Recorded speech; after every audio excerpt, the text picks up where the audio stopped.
ఓం శ్రీ గురుభ్యో నమః. ఓం శ్రీ మాత్రే నమః.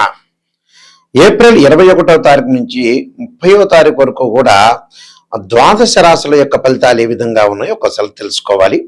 తెలుసుకునే ముందు ప్రధానంగా మనం ఒక రాశి ఫలితాలు చెప్పేటప్పుడు ఇవన్నీ కూడా గోచారరీత్యా చెప్పబడే ఫలితాలు అనేది అందరూ కూడా ప్రేక్షకులందరూ కూడా గమనించాలి. జన్మ జాతకం వేరు, గోచారం వేరు. ఈ గోచార ఫలితాల్లో ప్రధానంగా మనకి ఏ రాసుల్లో ఏ గ్రహాలు సంచరిస్తున్నాయో ముందుగా తెలుసుకుందాం.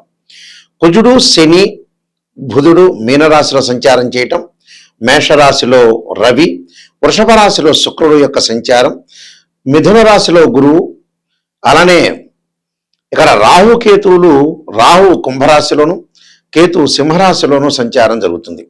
ఈ గ్రహాల యొక్క కలయికలు ఏ విధంగా ఉండబోతున్నాయి, ఈ 10 రోజుల పాటు ఎలాంటి నిర్ణయాలు తీసుకోవాలి, ఉద్యోగము, వ్యాపారము, ఆరోగ్యము, వివాహము, రియల్ ఎస్టేటు, ఇళ్ళు, కన్స్ట్రక్షన్ ప్రధానంగా ఇలాంటివన్నీ కూడా ఉంటాయి.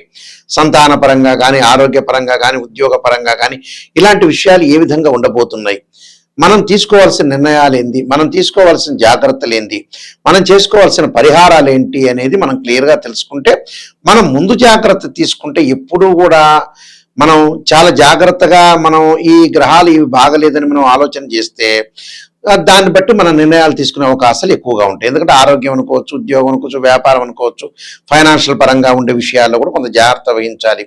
ఎలాంటి జాగ్రత్తలు తీసుకోవాలి, ఎలాంటి పరిహారాలు తీసుకోవాలని తెలుసుకుంటే మనకంతా కూడా మంచి జరిగే అవకాశాలు ఖచ్చితంగా ఉంటాయి. మిథున రాశి వారికి ఏ విధంగా ఉండబోతుంది ఈ 10 రోజుల పాటు? మిథున రాశి వాళ్ళకి జన్మంలో గురువు ఉంటాడు. ఈ జన్మంలో గురువు వల్ల ఆర్థిక పరంగా ఉండే సమస్యలు రాకుండా, ఉత్పన్నం కాకుండా చూసుకోండి. అంటే ఫైనాన్షియల్ సంబంధించిన విషయాల్లో కొద్దిగా జాగ్రత్తగా ఉండి, అంటే ధనం అనేది వచ్చే అవకాశం అనేది ఒకటి ఉంది, కానీ ధనాన్ని కొంత పొదుపు పాటించండి. ఇటు డబ్బులు వచ్చే అవకాశాలు ఖచ్చితంగా ఉంటాయి, శుభ కార్యక్రమాలు చేస్తారు, శరీర సౌఖ్యం కలిగే అవకాశాలు ఖచ్చితంగా ఉంటాయి. కాబట్టి ఏదో రకంగా మనకి డబ్బులు ఖర్చు కాకుండా చూసుకోండి. అంటే మంచి విషయాలకు సహజంగా ఖర్చు అవుతూనే ఉంటుంది. మనం ఏది కూడా కొన్ని మన ఈ మధ్యకాలంలో ఏం చేస్తున్నారంటే మంచి విషయానికి డబ్బులు ఖర్చు తక్కువ చేయటం, అనవసరమైన లగ్జరీ ఐటమ్స్కి ఎక్కువగా ఖర్చు చేస్తుంటారు. లగ్జరీ ఐటమ్స్ ఖర్చు చేయకుండా ఇంట్లో పిల్లల యొక్క పెళ్లిళ్ళు కానీ, వాళ్ళ ఎడ్యుకేషన్ పరంగా కానీ, శుభ కార్యక్రమాలు దానికి ఖర్చు చేసుకోవడం చాలా మంచిది. అందువల్ల ఆ ఖర్చు అనేది ఎంతవరకు చేస్తున్నారు మితంగా చూసుకుని ముందుకు వెళ్ళండి. శుభ కార్యక్రమాలు కొన్ని వాయిదాలు పడే అవకాశాలు ఎక్కువ ఉంటాయి. ఎందుకంటే 12వ స్థానంలో శుక్రుడు ఉండటం వల్ల శుభ కార్యక్రమాలు వాయిదా పడటం వంటి, అలానే తృతీయ స్థానంలో కేతు యొక్క సంచారం వల్ల ధనపరంగా ఇబ్బందులు లేకుండా, అన్నదమ్ముల మధ్యలో, అక్క చెల్లెల మధ్యలో సఖ్యత, అలానే వాళ్ళ యొక్క ఆస్తులు ఎవరైతే తల్లిదండ్రుల యొక్క దాయాదుల దగ్గర నుంచి వచ్చే ఆస్తులన్నీ కూడా బాగా కలిసి వచ్చే అవకాశాలు ఉంటాయి. కోర్టు సమస్యలు పరిష్కారం జరిగే అవకాశం ఉంటుంది. అలానే రవి వల్ల లాభస్థానం రవి ఉండటం వల్ల ఉద్యోగపరంగా ప్రమోషన్లు వస్తాయి, ఉద్యోగపరంగా ఇబ్బందులు ఉండవు, నిరుద్యోగులకు కూడా మంచి ఉద్యోగ అవకాశాలు ప్రణాళికాబద్ధంగా రూపొందించుకొని ముందుకు వెళ్ళే అవకాశాలు ఎక్కువ ఉంటాయి. 10వ స్థానంలో ఏదైతే కుజుడు, శని, బుధుడు ఉన్నాడో కొద్దిగా ఆరోగ్యపరంగా ఇబ్బందులు కలగకుండా చూసుకోండి. అంటే వాహన ప్రమాదాలు జరిగే అవకాశాలు ఉన్నాయి. అది వాహనాన్ని అతి స్పీడ్గా వెళ్ళొద్దండి. ఎందుకంటే మనం స్లోగా వెళ్ళినా ఎదుటివాడు గుద్దే అవకాశాలు ఎక్కువగా ఉంటాయి. కొద్దిగా జాగ్రత్తగా ఉండండి. జాగ్రత్తగా ఉండి ముందుకు వెళ్ళటం ఇంపార్టెంట్ ఇక్కడ. దానితో పాటు ప్రత్యేకంగా శని యొక్క ప్రభావం, అది వృత్తి స్థానంలో శని యొక్క ప్రభావం ఉన్న వృత్తిలో ఉద్యోగపరంగా చికాకులు రాకుండా కొద్దిగా మనోవిచారం కానీ, అక్కడ మాట్లాడే విధానంలో కానీ లౌకిక విధానంతో ముందుకు వెళ్ళండి. అప్పుడు అనుకూలమైన పరిస్థితులు వచ్చే అవకాశాలు ఎక్కువగా ఉంటాయి. ఎలాంటి ఆలోచన లేకుండా ప్రశాంతంగా మీ పని మీరు చేసుకోవటం మంచిది. అలా నూతన వ్యాపారాల విషయంలో ఎక్కువగా పెట్టుబడులు పెట్టద్దండి. ఉన్న పెట్టుబడులలో ఉన్న వ్యాపారాన్ని కొనసాగించండి. కొత్త ప్రయత్నాలు, నూతన ప్రయత్నాలు చేయొద్దండి 10 రోజుల్లో. నూతన ప్రయత్నాల వల్ల కూడా నష్టం జరిగే అవకాశాలు ఎక్కువ ఉంటాయి.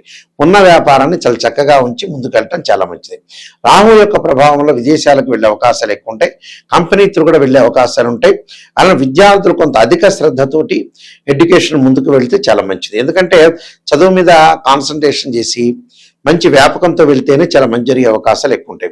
కాబట్టి విద్యార్థులు ఖచ్చితంగా దక్షిణామూర్తి స్తోత్ర పారాయణం చేయడం వల్ల వీళ్ళకి మంచి జరిగే అవకాశాలు ఉంటాయి. మరికొన్ని రెమెడీస్ నేను చెప్పబోతున్నా, ఆ రెమెడీస్ మీరు పాటించండి, మీకు మంచి జరిగే అవకాశాలు ఖచ్చితంగా ఉంటాయి. మనం ప్రధానంగా కొన్ని నిర్ణయాలు తీసుకోవాల్సిన అవసరాలు ఉంటాయి. ఎప్పుడైనా సరే కొన్ని జాగ్రత్తలు జీవితంలో ఒక 10 రోజుల్లో, నెల రోజుల్లో పాటు కానీ, వారంలో కానీ రాశి ఫలితాలు చెప్పేటప్పుడు మనకి ఎలాంటి జాగ్రత్తలు తీసుకోవాలంటే ఉద్యోగపరంగా కానీ, వ్యాపార పరంగా కానీ, ఆరోగ్యపరంగా కానీ జీవితంలో ఎప్పుడూ కూడా చిన్న చిన్న విషయాలే కొంత పెద్దగా అయ్యే అవకాశాలు ఎక్కువగా ఉంటాయి. కాబట్టి ఎలాంటి నిర్ణయాలు తీసుకోవాలన్నా కూడా మన జాతక పరంగా జ్యోతిష్యం ద్వారా తెలుస్తుంది. మనం ఎలాంటి అంటే లైఫ్ను ఎప్పుడు కూడా మనం నష్టపోకూడదు, కాలయాపన చేసుకోకూడదు, టైం పాస్ చేసుకోకూడదు. ఎందుకంటే మనిషికి సహజంగా ఏంటంటే 55 ఇయర్స్ దాటిన తర్వాత మనం బతకటం అనేది బోనస్ మార్కులతో బతకటం. అంటే పిల్లల్ని, కుటుంబాన్ని మనం ఎట్టి పరిస్థితుల్లో కూడా సెట్ చేసుకుని ముందుకు వెళ్ళాలి. మినిమంగా ఒక 60-62 ఏళ్ళు రాగానే బాధ్యతలన్నీ తగ్గించుకోవాలి. అంటే పిల్లల యొక్క పెళ్ళిళ్ళు చేయటం కానీ, ఆ తర్వాత వాళ్ళ ఉద్యోగాలు కానీ, కుటుంబ పరిస్థితులు కానీ కొంత జాగ్రత్తగా ఉంచుకొని ముందుకు వెళ్ళాలి. అంటే ఎట్టి పరిస్థితుల్లో కూడా ప్రతి విషయంలో కూడా మన నిర్ణయాలు తీసుకోవటంలో కూడా బహుజాగ్రత్తగా నిర్ణయాలు తీసుకొని ముందుకెళ్తే మనకు ఎలాంటి ప్రాబ్లమ్స్ ఉండవు. అది జ్యోతిష్యం ద్వారా తెలుసుకోవచ్చు. అయితే ఈ మధ్య కాలంలో ఏమిటి అంటే ఇవన్నీ కూడా నిజాలు చెప్పాలి అనే విషయాన్ని మీరు చాలా జాగ్రత్తగా ఆలోచించాలి. ఎప్పుడు కూడా ఒక జ్యోతిష్యం దగ్గర ఒక ఆస్ట్రాలజర్ని అప్రోచ్ అవుతే మీరు నెగిటివ్ పాజిటివ్ అనుకోకుండా ఫస్ట్ నెగిటివ్ని ప్రయారిటీ ఇవ్వండి. పాజిటివ్ ఏముంది మీకు తెలిసిన విషయం పాజిటివ్ గురించి. చాలా మంది కూడా ఈ మధ్యకాలంలో పొగడటం అనేది బాగా నేర్చుకున్నారు. ఈ పొగడటం వల్ల ఆస్ట్రాలజర్ని అప్రోచ్ అవ్వాల్సిన అవసరం లేదు.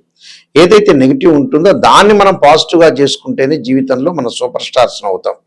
అది గమనించాలి ప్రతి వాళ్ళు కూడా. గమనించకుండా ప్రతిదీ కూడా మాకు ఇలా ఉంటుంది, పాజిటివ్ చెబితేనే ఆస్ట్రాలజర్ మంచివాడు, నెగిటివ్ చెబితే మంచివాళ్ళు కాదు అనే పాయింట్ వల్ల ఆస్ట్రాలజర్కి లాభం ఉంటుందే కానీ మీరు నష్టపోయే అవకాశం ఖచ్చితంగా ఉంటుంది. అందులో 100% గ్యారంటీగా ఉంటుంది. కాబట్టి నెగిటివ్ని తెలుసుకుంటే ఆ నెగిటివ్ని పాజిటివ్ చేసుకోవటం ఎలాగా, దానికి రెమెడీసా, పరిహారమా, ఎలాంటి నిర్ణయాలు తీసుకోవాలి, ఉద్యోగం, వ్యాపార రంగాల్లో కానీ, ఆర్థిక పరంగా ఉండే సమస్యల్లో కానీ ప్రతి విషయంలో కూడా ఖచ్చితమైన నిర్ణయం తీసుకొని ముందుకెళ్తేనే మీకు మంచి జరిగే అవకాశాలు ఎక్కువగా ఉంటాయి. ఎందుకంటే ఖచ్చితమైన నిర్ణయం తీసుకోలేదనుకోండి చాలా ఇబ్బందులు కలిగే సూచనలు బాగా ఎక్కువగా ఉంటాయి.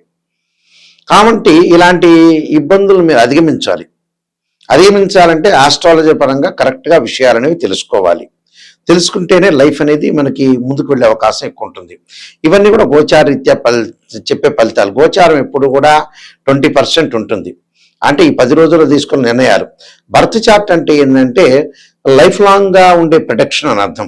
దానికి డివిజనబుల్ చార్ట్స్ 16 లగ్న కుండలు మ్యాథమెటికల్ క్యాలిక్యులేషన్స్ వేసి మన లగ్న కుండలు చూసుకుంటే ఏంటంటే మనకు విషయాన్ని తెలిసిపోతుంది. మనం ఎలాంటి నిర్ణయాలు తీసుకోవాలి, ఎలాంటి నిర్ణయాలు తీసుకొని మనం ముందుకు వెళ్ళాలి, ఎలాంటి ఫలితాలు జరగబోతున్నాయి, మనం ఎలాగ ఉండాలి, ఒక క్యారెక్టర్ కానీ, ఉద్యోగం కానీ, వ్యాపారం కానీ ఇలాంటివన్నీ కూడా తెలిసేది ఏంటంటే డివిజనబుల్ చార్ట్స్.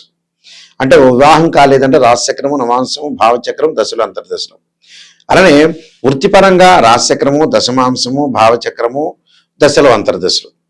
సంతానం కలగాలంటే సప్తమాంశ చక్రాన్ని చూడాలి. అందువల్ల ఈ చక్రాలన్నీ కూడా డివిజనబుల్ చార్ట్స్ ఏదైతే మ్యాథమెటికల్ క్యాలిక్యులేషన్స్ వేసి చూస్తేనే మనకు పర్ఫెక్ట్గా తెలుస్తుంది. ఏది పడితే అది చేసుకున్నా, ఏది పడితే అది చెప్పించుకోవటం, ఏది పడితే అది తెలుసుకోవటం. ఎందుకంటే చాలామంది కూడా మా దానిలో కూడా ఆర్ఎంపీ డాక్టర్లు, ఎంబీబీఎస్ డాక్టర్లు, ఎంఎస్ డాక్టర్ లాగా ఉన్నారు. అందువల్ల నిజాన్ని తెలుసుకోండి. నిజాన్ని తెలుసుకుంటేనే మనం పర్ఫెక్ట్ అవుతుంది. నిజాన్ని తెలుసుకోవాలంటే ఖచ్చితంగా నెగిటివ్ని తెలుసుకోవాలి. నెగిటివ్ తెలుసుకుంటే దాన్ని పాజిటివ్గా చేసుకుంటే మనకి మంచి జరిగే అవకాశాలు ఖచ్చితంగా ఉంటాయి. కాబట్టి లేట్ చేసుకోకుండా జీవితంలో ఉన్నది ఏదైతే ఉంటుందో చాలా జాగ్రత్తగా ముందుకు వెళ్తే మనకు మంచి జరిగే అవకాశాలు ఎక్కువగా ఉంటాయి. అలానే నా వెబ్సైట్ www.nayakanti.com, www.nayakanti.in చూడొచ్చు. నేను 15-20 బుక్స్ రాశాను. దాదాపుగా 15 పుస్తకాలు తెలుగులో రాశాను, ఇంగ్లీష్లో 2-3 బుక్స్ రాశాను. టోటల్గా 18 బుక్స్ రాశాను. అందులో కాలసర్పయోగము, కాలసర్పయోగ చంద్రిక, రాహుకేతువులు, ఛాయాగ్రహాలు, అలానే జాతక చంద్రిక, వివాహ మార్తాండము, పుత్రగణపతి వ్రతము, అలానే నవగ్రహ దోషాలకి పరిహారాలు, అలానే సర్వదేవతా గోత్రపులో పార్ట్ 1, పార్ట్ 2, స్వప్నశాస్త్రము, ప్రొడక్షన్ ఆఫ్ ఆస్ట్రాలజీ, ఇలాంటి నెంబర్ ఆఫ్ బుక్స్ రాశాను. స్వప్నశాస్త్ర ఫలదీపిక. అలానే నవగ్రహ దోషాలకు పరిహారం చేసుకోవడానికి దశమహావిద్యల యొక్క అమ్మవారి యొక్క స్తోత్ర పారాయణాలు కూడా రాశాను నేను. ఇలాంటి నెంబర్ ఆఫ్ ఆస్ట్రాలజీ బుక్స్ రాశాను. అందువల్ల మీరు తెలుసుకోవాలి, నిజాన్ని తెలుసుకుంటేనే జీవితం బాగుపడుతుంది. ఎవరైనా సరే నా దగ్గరికి వచ్చేవాళ్ళు రియలిస్టిక్గా నిజాన్ని తెలుసుకునేవాళ్ళు, జాతకం అనేది గురువు గారు, నాయకంటి గారు నాకు పర్ఫెక్ట్గా కావాలి, నిజాన్ని నేను తెలుసుకోవాలి, నేను బాగుపడాలి మీ ద్వారా అనుకునే వ్యక్తులు మాత్రమే ఫోన్ చేయండి. దానివల్ల నాకు కూడా ఒక సంతృప్తి కలుగుతుంది. అయ్యో నేను ఇలా బాగు చేశాను ఒక వ్యక్తిని. ఎందుకంటే ఒక వ్యక్తిని మనం బాగు చేస్తే కూడా మాలాంటి వాళ్ళకి చాలా సంతృప్తి కలిగే అవకాశాలు ఖచ్చితంగా ఉంటాయి. కాబట్టి ఒక వ్యక్తిని బాగు చేయటం అనేది చాలా ఇంపార్టెంట్. అందువల్ల కొన్ని పరిహారాలు ఉంటాయి. వీళ్ళందరూ కూడా కొన్ని పరిహారాలు చేసుకోవాలి. ఒకవేళ ఈ పరిహారాల్లోకి మనం ముందుగా పెడితే ధనపరంగా ఇబ్బందులు ఎవరన్నా కలిగిన వ్యక్తులు ఓం యక్షాయ కుబేరాయ వైశ్రవణాయ ధనధాన్యాధిపతి ధనం ధాన్యం సమృద్ధిమే దేహిమే దాపయిస్వ అనే మంత్రాన్ని గురువారం రోజున ఉదయం కాని ప్రదోషకాల సమయంలో చేసుకోండి. అంటే జన్మజాతక పరంగా గురువు బాగలేని వ్యక్తులు ఎవరైతే ఉంటారో వాళ్ళు ఈ మంత్రం అనేది చాలా బాగా పనికొచ్చే అవకాశం ఉంటుంది. అలానే జాతకం చూసుకోవద్దని, జాతకం చూసుకుని ఇలాంటి పరిహారాలు చేసుకోవాలి. అలానే ఎవరికైనా సరే ఉద్యోగ పరంగా ఇబ్బందులుండి అప్ అండ్ డౌన్స్ బాగా ఎక్కువగా ఉంటే ఖచ్చితంగా వాళ్ళు సూర్యుడు యొక్క ఆరాధన చేయాలి. ఎలాగా? ప్రభాకరాయుధే దివాకరాయుధీమే తన్నో సూర్య ప్రచోదయాతనే సూర్య గాయత్రి మంత్రాన్ని చదువుకోవటం. అలానే ఇంకొక మంత్రం కూడా ఉంటుంది. ఆ మంత్రం కూడా ఆదిత్యాయుధే సహస్రమూర్తాయుధీమే తన్నో సూర్య ప్రచోదయాత్ అనే సూర్య గాయత్రి మంత్రాన్ని చదువుకోవడం చాలా మంచిది.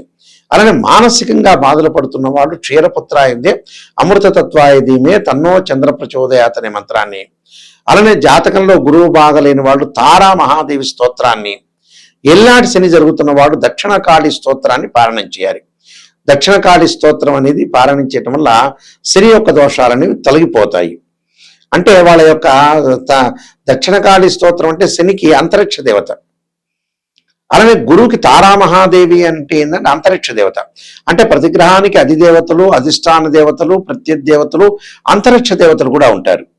అంటే మన జాతకంలో ఏది చెయ్యాలో దాన్ని అదే చెయ్యాలి. అలానే వివాహం కాని స్త్రీ పురుషులకు ఎప్పుడూ కూడా మంచి మంత్రము ఏమిటి అని అంటే యాక్చువల్గా వాళ్ళు చేయాల్సింది, అమ్మాయికి వివాహం కాలేదు అని అంటే వరపాశుపతాశ్రుద్రాభిషేకం, అఘోర గౌరీ పాశుపతాశ్రుద్రాభిషేకం చేసుకోవాలి. అబ్బాయిలు కన్యా పాశుపతాశ్రుద్రాభిషేకం చేసుకోవడం చాలా మంచిది. అలానే ఇక్కడ వ్యాపార పరంగా ఇబ్బందులు పడుతున్నారంటే విష్ణు సహస్రనామం పాలన చేయాలి. ఓ నమో నారాయణాయ నమః అనే అష్టాక్షరి మంత్రాన్ని చేసుకోవటం మంచిది. సర్పదోషం ఉన్న వాళ్ళు తప్పకుండా మంగళవారం రోజున సర్ప దానాలు చేయటం చాలా మంచిది. అంటే ఇవన్నీ కూడా ప్రత్యేకంగా కొన్ని రెమెడీస్ అనేవి ఉంటాయి. ఆ రెమెడీస్ని మనం ఫాలో అయ్యి జీవితంలో ఏ తప్పు ఏ మిస్టేక్ చేయకుండా ఉండటం చాలా మంచిది. స్త్రీయ లోపం పెరుగుట పెద్ద విద్య, లోపం ఎరిగిన వాడే పూర్ణుడవుతాట. అంటే మనలో లోపాలను మనం సవరణ చేసుకొని జాతక పరంగా నిజాన్ని తెలుసుకుంటేనే చాలా మంచిది. నిజం తెలుసుకోలేదనుకోండి ఏ ఆస్ట్రాలజీని అప్రోచ్ అవ్వాల్సిన పని లేదు. నిజం తెలుసుకొని నేను బాగుపడాలి, నాయకంటే మల్లికార్జున శర్మ గారి ద్వారా నేను బాగుపడాలనుకునే వ్యక్తులు మాత్రమే నాకు ఫోన్ చేయండి. ఆ స్క్రీన్ మీద స్క్రోలింగ్ అవుతున్న నెంబర్ ఉంటుంది, డైరెక్ట్గా నా దగ్గరికే వస్తుంది ఆ నెంబర్. నేనే స్వయంగా మాట్లాడతాను. మీ అందరికీ కూడా మంచి జరగాలని ఆశిస్తూ శ్రీ పరమేశ్వరుడి యొక్క శ్రీ పరమేశ్వరి కరుణాకటాక్షం ఉండాలని ఆశిస్తూ సర్వే జనా సుఖినో భవంతు.